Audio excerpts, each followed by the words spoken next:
Podem se assentar. Bom dia, igreja. A igreja que sobrou do feriado com chuva aí. É tentador, né? É tentador. Mas a gente descansou também aí um pouquinho na quinta-feira e tal. Espero que você esteja bem. Se há um lugar bom de estar, é aqui na casa de Deus. Se há um lugar onde a gente realmente encontra o nosso objetivo de vida, é na presença de Deus. E que bom que você está aí. Muito bem, esse mês nós estamos num mês evangelístico. É um projeto da União Sul-Brasileira. Na última semana desse mês, algumas pessoas, alguns pastores da União estarão aqui por Maringá pregando às igrejas para uma semana de evangelismo. Na Igreja Central, estamos fazendo durante todo o mês. O pastor Denilson iniciou a temática domingo passado. Hoje e amanhã eu faço a temática. Sábado e domingo que vem o pastor Júnior e o pastor Denilson fecha as outras 4 mensagens durante o mês de setembro. A última batalha. Se você ainda não entendeu que você está em batalha espiritual, está na hora de acordar. Porque creio que os noticiários seus e os meus são os mesmos. Creio que as páginas de internet, a sua televisão, onde quer que você esteja nos meios de comunicação, realmente esse mundo está bem estranho. Os acontecimentos que vêm mudando dentro da sociedade, uma sociedade que já mudou bastante. E infelizmente, eu creio que daqui 20 anos, a nossa geração de pioneiros, de homens e mulheres fiéis, dizendo as doutrinas da igreja, aqueles que ainda buscam o adventismo puro quando ele foi fundado, ela vai se extinguir. E há uma nova geração que talvez ela seja um pouco permissiva, mudança de pensamentos, a cultura, e nós vemos a igreja indo para um rumo, e eu sempre digo isso às pessoas, a igreja não deve atrair pela igualdade ao mundo, a igreja deve atrair pela desigualdade ao mundo. O objetivo maior nosso é ser luz do mundo e sal da terra, diferentes do mundo. Porque a Bíblia, a palavra de Deus diz, aquele que é amigo do mundo se torna inimigo de Deus. Por quê? Porque o próprio Cristo, ao olhar para o diabo, ele diz, o príncipe desse mundo será julgado. Jesus está dizendo, quem governa essa terra não sou eu. Porque o ser humano um dia fez a troca. Infelizmente, Satanás é chamado príncipe desse mundo, pelo próprio Cristo. E se o mundo é governado por ele, desculpe, essa terra não tem como dar certo mais. E assim são as linhas e a palavra de Deus. Abre em Apocalipse capítulo 1. Apocalipse capítulo 1. Vamos hoje. O pastor Denilson, domingo passado, falou da importância do ouvir. Aquele que ouve, aquele que cumpre as palavras desse livro, da profecia. Muitas pessoas têm dificuldade com o Apocalipse. Só o nome Apocalipse ele já pensa em tragédia. Não é sobre isso o livro. Tragédia é para o infiel. Em qualquer situação, para o infiel é uma tragédia. O livro de Apocalipse, na verdade, ele já traz no seu próprio nome uma preposição, apó, que é justamente ao contrário de algo. E esse calipsis vem de calipto mesmo. Eucalipto é boa sombra, se você não sabe o significado. Porque calipto é sombra, o que está oculto. E quando você junta as duas palavras no grego, está dizendo assim, é o contrário daquilo que está oculto, ou seja, está revelado, do latim, revelação. Então nós entendemos que o livro de Apocalipse ele traz o quê? Revelações, e não tem nada oculto aqui. Agora, para o período que foi escrito por João, que estava na ilha de Patmos, muitos vão dizer que a tradição diz que João, ao ser jogado num tacho de óleo fervendo, e nada lhe aconteceu. Por que eu citei a tradição da igreja? Porque assim diz os historiadores, é a tradição da igreja. Porém, quando você lê o Desejado de Todas as Nações, Ellen White diz a mesma coisa. porque o imperador em questão, ele estava atribuindo adoração a ele mesmo. E João permaneceu fiel. E por permanecer fiel, foi jogado num tacho de óleo fervendo. E nada lhe aconteceu.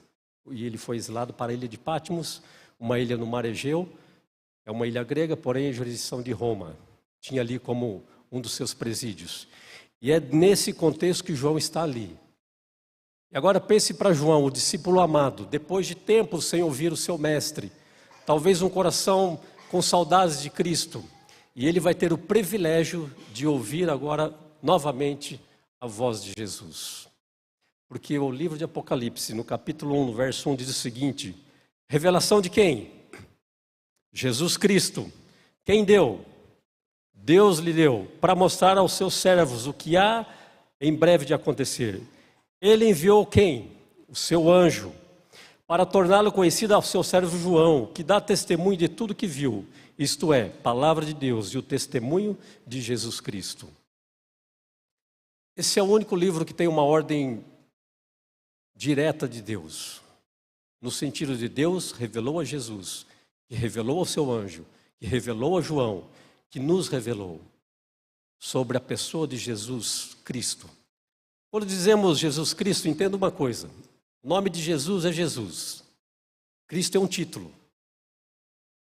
Cristo, ele vem do hebraico Messias, que no grego é Cristo. Messias e Cristo são palavras sinônimas. Messias e Cristo quer dizer o ungido. Porque um dia alguém, da promessa, o ungido, o Messias, o Cristo, é por isso que você vê Caifás em Mateus 26 perguntando a Jesus: és tu o Cristo? Porque qualquer um poderia ser o Cristo, o ungido, o Messias da promessa. E Jesus vai dizer a ele, Caifás: bom, é você que está me dizendo que eu sou. Mas Jesus diz uma coisa, Caifás, uma coisa eu te digo: você me verá vindo nas nuvens do céu, à destra do meu Pai. E é por isso que aqui no livro de Apocalipse vai dizer que aqueles que viram a Cristo, todo olho verá, inclusive os que traspassaram. É uma promessa direta de Cristo em Mateus 26. Vocês me verão vindo nas nuvens dos céus, vocês que estão me condenando. Por isso que esse grupo está aqui, chamada de uma ressurreição especial. Muito bem. Dito isso, quando olhamos para quem é o Cristo, a Bíblia ela traz uma linha, um fio vermelho por toda ela. Por todo o livro da Bíblia existe a cor do sangue, atravessando por toda a história. E o que esse livro nos importa, o livro, a Bíblia, o canon bíblico, o conjunto de livros separados, ele tem uma preocupação principal: apresentar a vida de Jesus Cristo. E agora minha pergunta para você é: quem é Cristo? Ou talvez para você, o que é Cristo? Quem é Cristo ou o que é Cristo? Não sei como você definiu isso na sua vida. Mas uma coisa nós vamos entender essa manhã: como o céu define Cristo. Porque Jesus, desde o Éden, você vai entender que na morte do primeiro cordeiro, aquele que cedeu as suas peles para que Adão e Eva fossem colocados sobre eles, ali já morreu o primeiro cordeiro. Ali o primeiro sacrifício estava apresentado. Ali começava uma linha de sangue por toda a Bíblia, pela história de Abel. Depois veio a maldade do homem, se multiplicou, veio o dilúvio, Deus fez aliança, o concerto com Noé. De Noé passa a Abraão. Para Abraão há uma promessa. Deus diz a Abraão que faria dele uma grande multidão, e dessa multidão, agora Abraão gera Isaque. É provado na sua fé, Isaque permanece dentro da promessa. Gera Jacó, o homem que lutou com Deus, e por ter lutado com Deus, seu nome é mudado para Israel. Israel tem 12 filhos, se tornam as 12 tribos de Israel. As 12 tribos de Israel vieram até Salomão.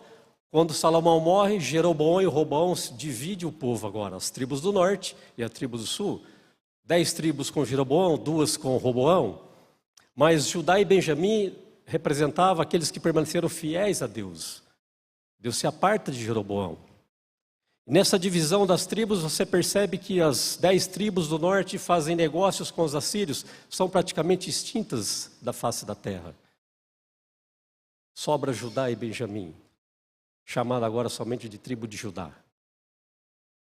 E quando Jesus coloca os pés nessa terra, a última tribo, o povo de Deus que havia separado da promessa, são os próprios judeus. Infelizmente, os judeus olham para Jesus e não o reconhecem como sendo o Messias, o Cristo. A ponto de, em vários trechos do Evangelho, e eles buscavam matá-lo. E assim foi. Jesus, em João capítulo 1, vai dizer: eu vim para os meus, mas eles me rejeitaram. E no momento que Estevão repreende, em Atos capítulo 7, os próprios judeus: vocês perseguiram os profetas, vocês mataram o Cristo. Eles apedrejam Estevão, e naquele momento a Bíblia vai dizer: e as suas vestes foram colocadas aos pés de um homem chamado Saulo. Ou seja, Jesus vai dizer agora: a partir de agora, não é mais privilégio de um povo escolhido. Agora basta o quê? Crer que eu sou o libertador. E Cristo veio para nos libertar do pecado. E agora o apóstolo Paulo começa a pregar o Evangelho. Não mais privilégio dos judeus. Por isso que os judeus tiveram tantos conflitos com Paulo. Por isso que Paulo foi tão açoitado, foi jogado em prisão. Paulo é um homem que passou por naufrágios, foi picado por serpente. Um homem perseguido, porém um homem o quê? Fiel. Eu disse tudo isso um pouco um resumo da história bíblica para você entender uma coisa na Bíblia. Na nossa rotina de estudos bíblicos, muitas perguntas surgem das pessoas. E eu digo: amigo, não é importante isso que você me perguntou. Não é para não te dar uma resposta, eu vou te responder. Mas esqueça isso. Não dispense tempo naquilo que não é importante, porque a própria Bíblia está dizendo: bom, o fio de sangue está aqui. O que não for relacionado à salvação do ser humano não nos importa. Porque ficam as perguntas: de onde veio a mulher de Caim? Amigo, o que muda na tua vida? E se ali ela estava, descendente de Adão e Eva, fique tranquilo. Mas quando o assunto é salvação, nada tem a ver. Então as perguntas, os questionamentos de algumas pessoas, e as pessoas quando olham para o Apocalipse, elas ficam eufóricas e afoitas, porque querem definir o tempo. Estamos vivendo o tempo do fim. Quanto tempo você acha, Capelati, que Jesus vai voltar? E ficam medindo por isso, por aquilo. Agora, claro, o planeta realmente, o ser humano está numa condição ladeira abaixo mesmo. Enquanto as pessoas buscam longevidade, a Bíblia nos mostra que o pecado ele é degenerativo. A linha ela é caindo, é descendente, não é ascendente. O ser humano, cada vez mais, a condição dele é pior. Geneticamente, sua alimentação, seus costumes, os valores colocados por Deus na Bíblia, todos eles estão sendo jogados por terra. Todos eles.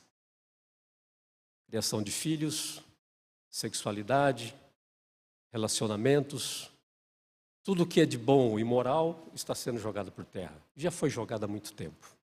Inclusive a própria lei de Deus, descartada. Agora João tem o privilégio na ilha de Patmos, ouvir a voz de Jesus. Acompanhe o capítulo 1 ainda, a partir do versículo 9.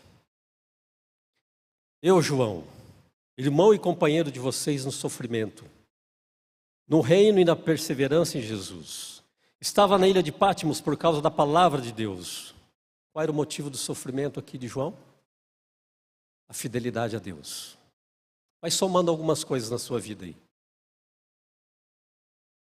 Os homens da Bíblia, os homens que viveram com Deus, a sua maioria sofreu por causa da palavra de Deus, mas morreram fiéis. João continua dizendo: estava na ilha de Patmos por causa da palavra de Deus e do testemunho de Jesus. No dia do Senhor achei-me no Espírito e ouvi por trás de mim uma voz forte como de trombeta que dizia: escreva num livro o que você vê e envie a 7 igrejas: Éfeso, Esmirna, Pérgamo, Tiatira, Sardes, Filadélfia e Laodiceia. Voltei-me para ver quem falava comigo. Voltando-me vi 7 candelabros de ouro, e entre os candelabros alguém, semelhante a um filho do homem, com uma veste que chegava a seus pés e um cinturão de ouro ao redor do peito. Sua cabeça e seus cabelos eram brancos como a lã, tão brancos quanto a neve. E seus olhos eram como chamas de fogo.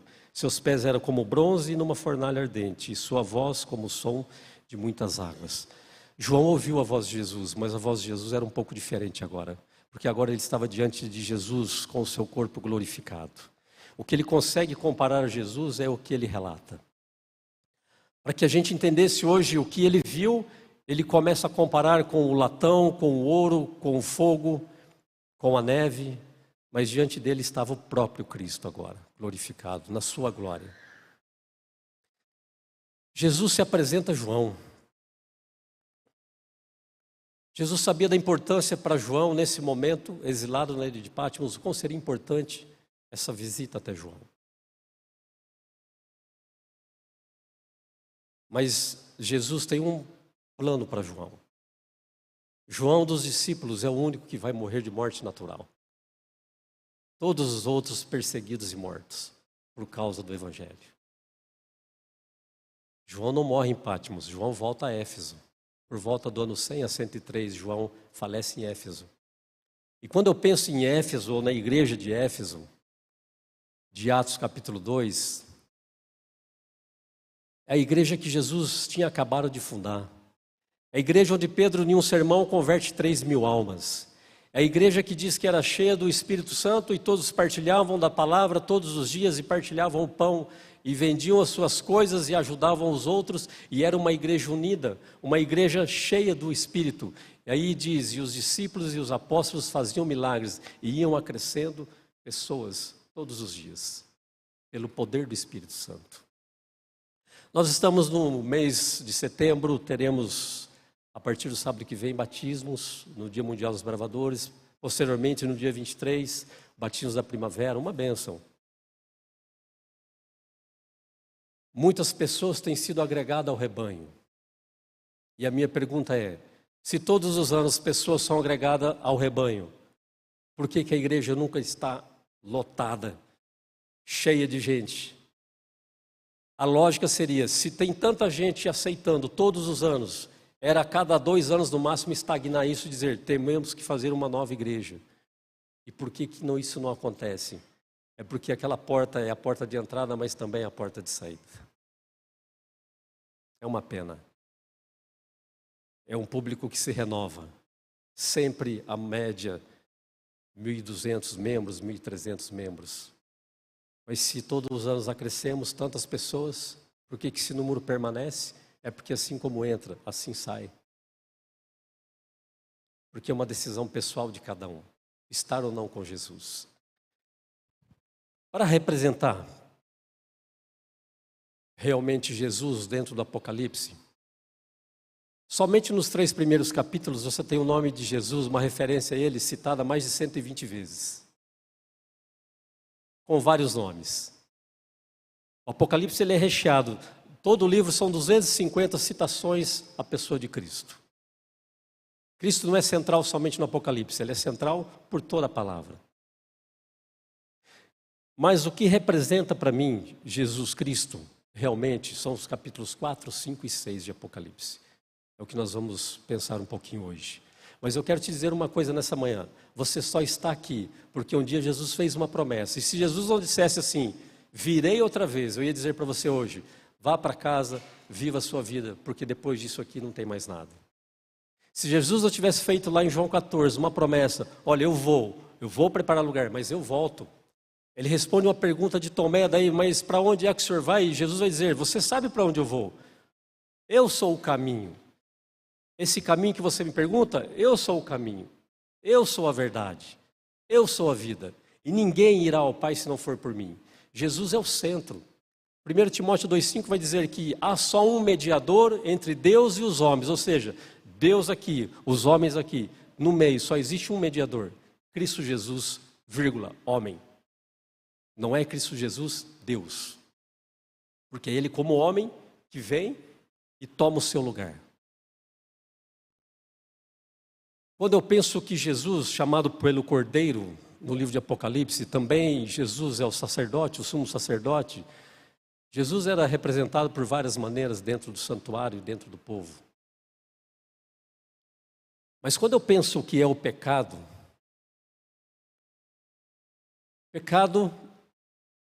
segundo Hebreus, vai dizer que sem derramamento de sangue não há perdão de pecados. Alguém deve morrer pelo seu pecado. Por quê? Porque a palavra de Deus em Romanos 6:23 vai dizer: o salário do pecado é o quê? A morte. Mas o dom gratuito, ou seja, a graça, é o quê? A vida eterna ainda. Como? Em Cristo Jesus. Toda vez que eu peco, se você voltasse no Antigo Testamento, cada pecado meu, um cordeiro deve morrer por ele. A mesma mão que afaga a cabeça do cordeiro é a mesma mão que afia a faca para imolá-lo diante do sacerdote. Cada vez que eu peco, é como se eu pegasse o cordeiro de Deus, que tira o pecado do mundo, e o ferisse. Cada pecado, atitude pecaminosa minha, é como você apunhalasse a Cristo, o cordeiro.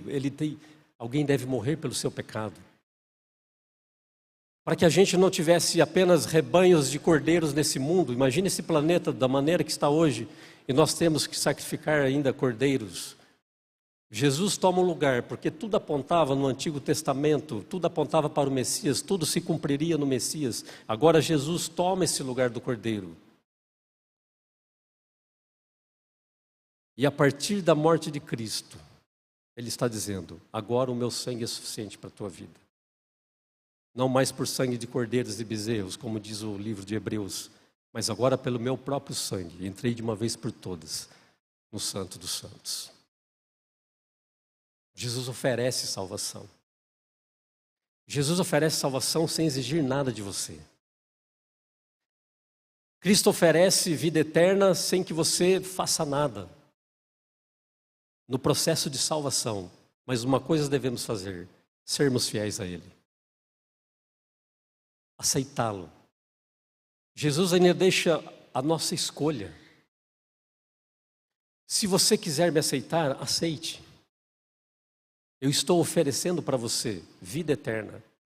Eu sei que você deve morrer, e eu sei que seus cabelos estão mais brancos, eu sei que você está envelhecendo, mas Jesus não está falando dessa morte natural agora. Jesus está falando, eu estou falando da morte eterna. Eu estou te dando a oportunidade de viver eternamente comigo. E quando nós abrimos no capítulo 4 de Apocalipse, João agora é um privilégio tremendo, porque no capítulo 4, no verso 1 diz: depois dessas coisas olhei, e diante de mim estava uma porta aberta no céu.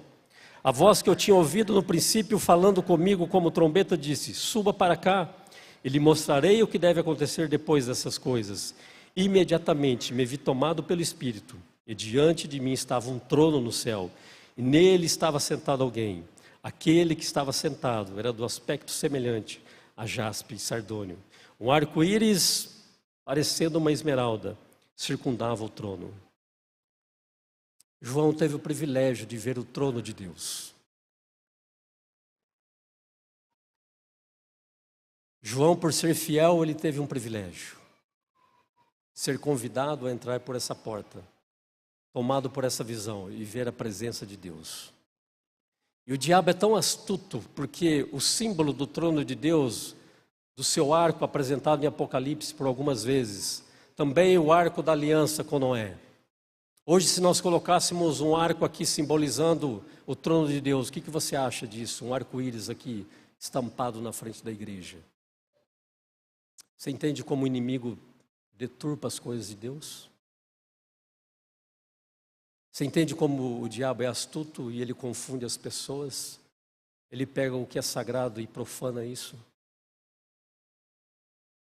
Mas João, ao ver a presença de Deus, estar ali, ele percebe que o momento diante de Deus é de adoração, e ele vê seres viventes, 24 anciãos, e ali estão esses seres criados por Deus, louvando e adorando e dizendo: santo, santo, santo. Deus é digno de honra e de glória. No capítulo 5 continua a visão. E agora eu quero mostrar para você o que realmente é Cristo e quem realmente é Cristo. Capítulo 5. João vê um livro Isso é um formato de rolo, todo selado. E ele percebe que esse livro, a partir do versículo 1, ele diz: então vi na mão direita daquele que está sentado no trono um livro em forma de rolo, escrito de ambos os lados e selado com 7 selos. Eu vi um anjo poderoso proclamando em alta voz: quem é digno de romper os selos e abrir o livro? Mas não havia ninguém, nem no céu, nem na terra, nem debaixo da terra, que pudesse abrir o livro, ou sequer olhar para ele. Eu chorava muito porque não encontrou ninguém que fosse digno de abrir o livro, de olhar para ele. Então um dos anciãos me disse: não chore. Eis que o leão da tribo de Judá, a raiz de Davi, venceu para abrir os livros e os seus 7 selos. Depois eu vi um cordeiro que parecia ter estado morto em pé do centro do trono, cercado pelos 4 seres viventes e pelos anciãos. Ele tinha 7 chifres e 7 olhos, que são os 7 Espíritos de Deus enviados para toda a terra. Ele se aproximou e recebeu o livro da mão direita daquele que estava sentado no trono. E ao recebê-lo, os 4 seres viventes, os 24 anciãos, prostraram-se diante do cordeiro. Cada um deles tinha uma harpa, taças de ouro cheias de incenso, que são as orações dos santos. E eles cantavam um cântico novo: tu és digno de receber o livro e de abrir os 7 selos, pois foste morto e com teu sangue compraste para Deus gente de toda tribo, língua, povo e nação.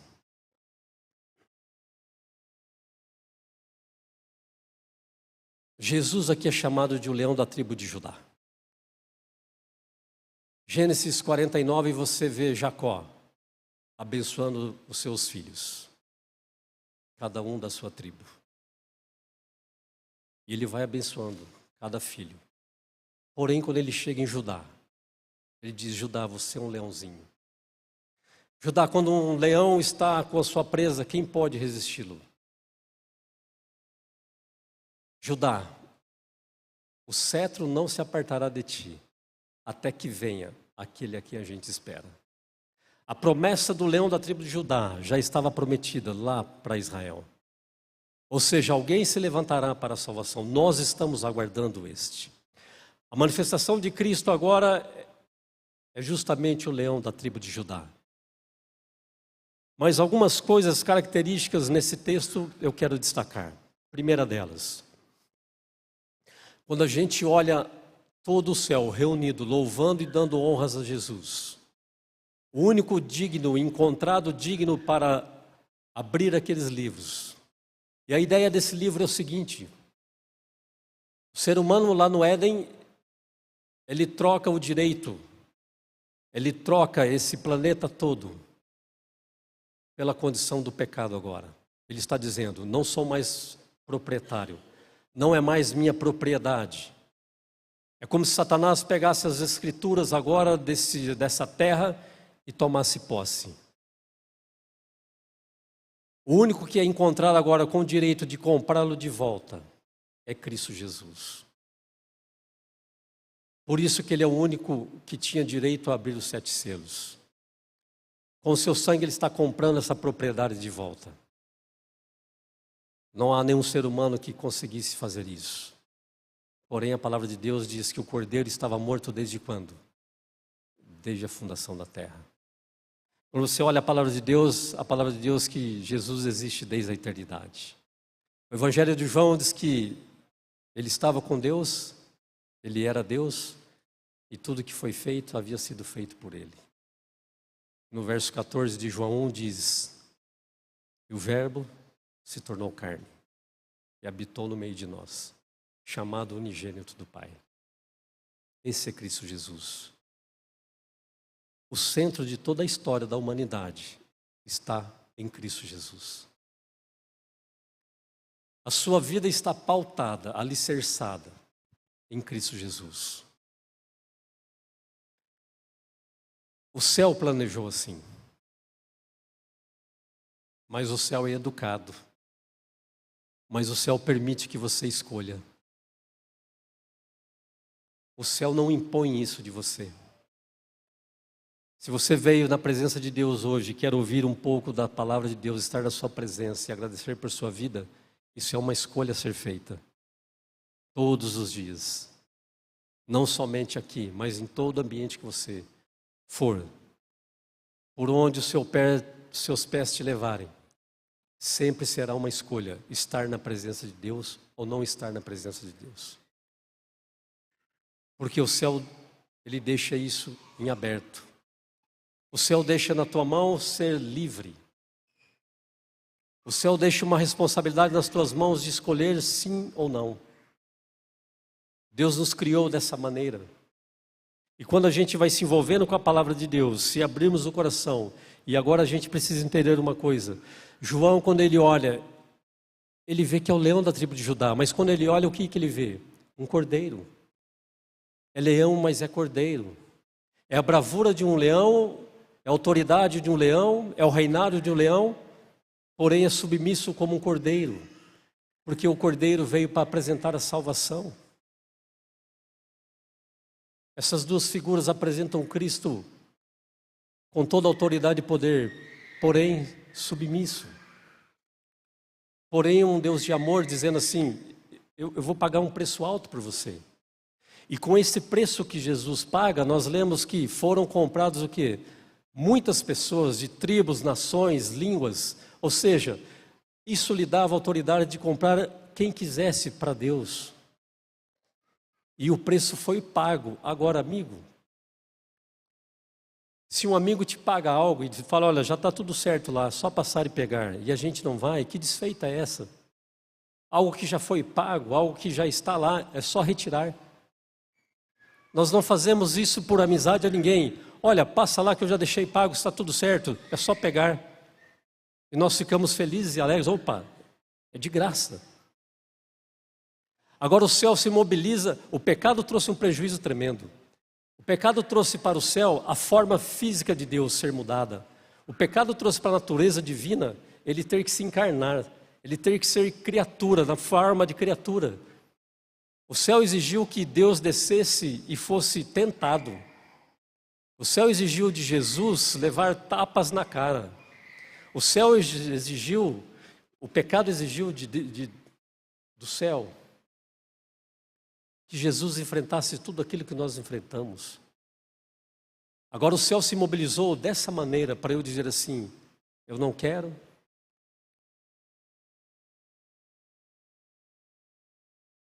Não é inteligente. Não é inteligente abrir o livro de Apocalipse e ler aqui nas linhas finais que naquele dia descerá fogo e enxofre. Naqueles que não foram achados, com os nomes escritos no livro do Cordeiro. Porque foram abertos os livros, isso está em Apocalipse 20, verso 12. E foi também aberto outro livro, o livro da vida. E quando foi comparado no livro da vida e no livro do Cordeiro, infelizmente muitos não se acharão ali. Mas não se acharão por escolha. Nunca culpe a Deus pela situação que você está vivendo. Como eu disse, o diabo deturpa tanta coisa que qualquer sofrimento a gente pergunta, por que Deus fez isso? Por que Deus permitiu isso? Não. O pecado quem coloca no mundo não é Deus. A morte quem coloca no mundo não é Deus. Mas quando eu olho para essas tribulações desse mundo, Paulo vai dizer, olha, são momentâneas e passageiras. Eu estou de olho no que é eterno, não olhe para o que está diante dos seus olhos. Paulo diz, eu estou preocupado com aquilo que é eterno, com aquilo que não se vê. Mas para nós humanos não ver algo, não conseguir palpar algo, nos traz uma angústia, um sofrimento, porque a gente, aonde está essa promessa, onde está esse livramento? E eu quero dizer uma coisa para você. Deus valoriza a pessoa de Cristo. E o céu olhar para Cristo Jesus, os seres criados, os seres viventes, e ali as figuras dos 24 anciãos, todos aqueles louvavam a Jesus. O céu dá muita importância para quem é Cristo Jesus. E agora eu quero te perguntar, qual é a importância que você dá para Cristo Jesus? Porque o próprio Deus, o próprio céu, os seres criados, todas as criaturas criadas por Deus estão dizendo: louvado seja Ele, digno de honra e de glória. No ambiente celeste, agora nós temos uma visão pálida de quem é Deus. Acontece que você assiste a série The Chosen e acha um Jesus legal, simpático, que gostoso. Mas alguns ficam com essa imagem de Cristo. Alguns vão comparar que Jesus talvez é como os vídeos que você assiste no TikTok. E algumas perguntas surgem para mim assim: Marcos, eu ouvi no TikTok um camarada falar: irmão, vai ler a Bíblia. Que evangelho de TikTok é esse aí, colega? Você quer um estudo bíblico? Cara, eu estou à disposição sua. Porque agora esse Jesus, ele começa a ser pintado e apresentado de uma maneira. E Satanás, mais uma vez, quando você vai assistir a série Lúcifer, estou citando, mas isso não quer dizer que eu assista. Alguns vão dizer: coitado de Lúcifer. Ficam com dó. Parece que Deus é um Deus soberano, onde o diabo foi uma vítima. Vítimas somos nós do pecado. E Deus, sabendo disso, Deus trazendo honra, Deus está dizendo: Cristo é importante aqui no céu. Agora, se Cristo é importante na tua vida, sou eu e você que devemos colocar essa importância em Cristo Jesus. É somente nas linhas da Bíblia que você encontra quem é Cristo Jesus. Se você tem vida hoje, é porque alguém morreu por você. O céu teve que morrer no seu lugar. Jesus vai dizer: não há amor maior do que esse, aquele que dá a vida pelo seu irmão. O amor representado por Deus nas linhas do Apocalipse e por toda a Bíblia é algo impagável. Não temos condições de nem pensar o que o céu fez. Mas é o que acontece, ao invés de buscarmos esse Cristo, ao invés de buscarmos esse Jesus no seu livro sagrado, estamos querendo encontrar Jesus em vários outros lugares. Em boas igrejas, com bons sermões, com boa música, mas uma mensagem que esconde a verdade. Uma mensagem que parece que é verdade, mas é confusa. Manifestações dentro dessas igrejas que não são aquelas que eu encontro no Evangelho. Homens de boa fala, simpáticos, com o Evangelho para essa terra, para a tua vitória aqui, para o seu bem-estar aqui, para o seu dinheiro aqui. Tem Evangelho sendo pregado para que você realmente vá bem nessa terra. E eu quero te dizer: você não vai bem nessa terra. O pecado não vai deixar isso acontecer. E quando sentimos um bem-estar dessa terra, nos apaixonamos tanto porque você começa a medir: e as minhas riquezas? E tudo que eu construí? E tudo que eu adquiri? E meus diplomas? E minhas casas? E meus carros? Vou ter que abrir mão tudo isso, disso? Se você ler Jeremias 25:33, vai dizer que no dia da ira do Senhor, a terra estava desolada, e os corpos espalhados pela terra, e eram como estrume sobre a face da terra. Assim é a terra no dia da ira do Cordeiro. Se você tem sofrido, querido, eu quero te lembrar de algumas coisas. Quando Estevão estava sendo apedrejado em Atos capítulo 7, por ter sido fiel a Deus, ele levou pedradas. Mas quando naquele momento ele estava sendo apedrejado, a Bíblia diz no capítulo 7 de Atos que o céu se abriu. E ele, ao olhar para cima, ele vê o céu aberto. e Cristo assentado, em pé, à destra de Deus. É melhor ser apedrejado aqui, mas ver a glória de Deus, do que viver uma vida abastada e perder o céu. Quando Paulo está preso, em Atos capítulo 23, no verso 11, Paulo acabou de ser julgado, Paulo está aflito. Jesus aparece para Paulo. Mas você acha que Jesus apareceu ali para dizer assim: Paulo, eu vim te libertar da prisão? Jesus diz: Paulo, assim como você foi fiel a mim aqui, eu quero te pedir uma coisa: coragem. Seja fiel como você foi aqui, também em Roma.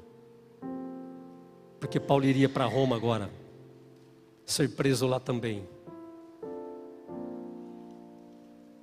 Você entende que o pastor Itaniel, nos domingos sobre Daniel, ele disse uma coisa muito importante para que a gente entenda: livramento não é ausência de problemas. Livramento é ter Deus dentro do problema. A presença dele é dentro da fornalha, é na prisão de Paulo, é no apedrejamento de Estevão. E agora, diante de João, Jesus está ali, na ilha de Patmos, revelando a João e dizendo: eu estou aqui com você, vou te revelar algumas coisas. No capítulo 22 de Apocalipse, um pouco antes de fechar o livro, no verso 7 diz assim: eis que venho em breve, feliz é aquele que guarda as palavras da profecia desse livro. No verso 12, eis que venho em breve, a minha recompensa está comigo, e eu retribuirei a cada um de acordo com o que fez. Verso 17, ao Espírito e à noiva, que é a igreja, dizem: vem. E todo aquele que ouvir diga: vem. Quem tiver sede, venha. E quem quiser, beba de graça da água da vida. Esse é o Cristo que o céu nos apresenta. Jesus não é figura de uma pessoa legal. Jesus não é o seu resolvedor de problemas. Jesus não é aquele camarada que só aparece na sua oração no momento de angústia. Ele é teu Criador. E é o Criador dando a vida pela criatura. E você, como criatura, o que você quer? Beber da fonte da água de vida?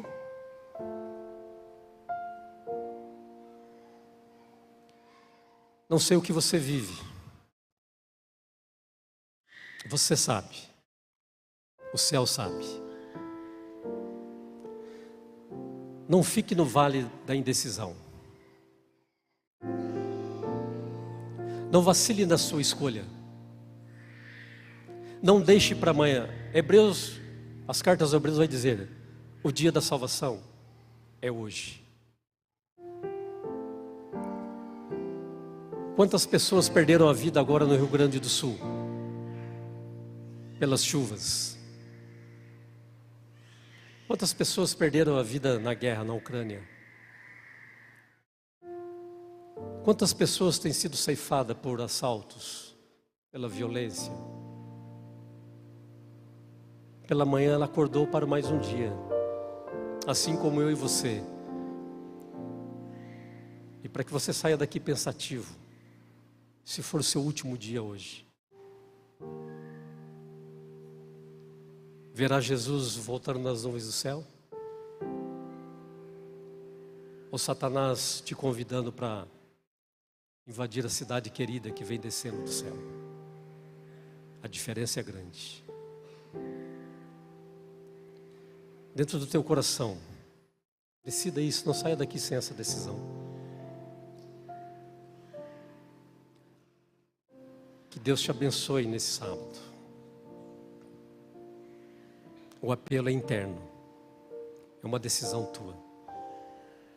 O céu valorizou muito quem é Cristo. Olhe para Cristo diferente daquilo que às vezes você entende quem Ele é. Teu Criador, mas é o teu Redentor.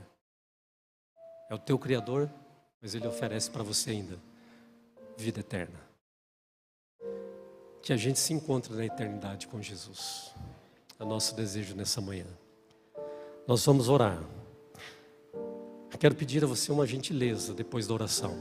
Nós leremos a ata da comissão.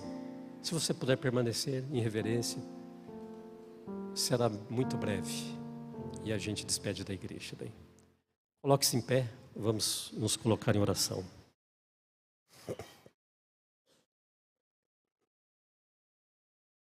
Senhor, Deus Pai, Filho e Espírito Santo,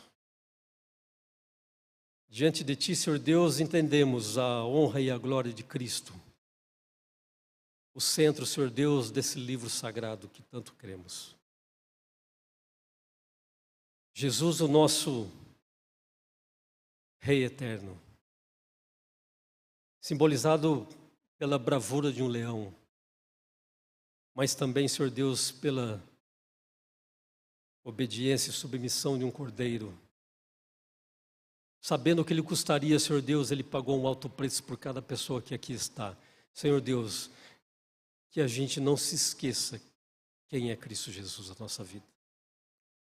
Nos ensine, Senhor Deus, a amá-lo de maneira verdadeira. Nos ensine, Senhor, a olhar para o céu e agradecer por Cristo Jesus. Independente, Senhor Deus, de situação da vida, desse mundo passageiro, esse mundo governado por um príncipe, Senhor Deus, que só trouxe sofrimento, só trouxe o pecado, só trouxe, Senhor Deus, afastamento de Ti. Então, Senhor Deus, obrigado pelo Teu sangue que nos une ao céu. Obrigado pelo Teu sacrifício na cruz. Senhor, perdoe os nossos pecados. Amanhã nós falaremos sobre o inimigo de Deus. Ah, Senhor Deus, que tragédia isso. Mas o Senhor já é vencedor. Obrigado por já deixar escrito nas linhas da Tua palavra, através do Seu discípulo João, que no fim tudo ficará bem. No fim, Senhor Deus, a vitória e a vida eterna. Que nós possamos escolher a cada instante, a cada ato da nossa vida, escolher por Jesus. Obrigado, Senhor Deus, por essa manhã. Abençoe a Tua igreja. Nos despeça, Senhor Deus, com a Tua segurança, em nome de Jesus. Amém. Vamos ler a ata. Você pode se assentar?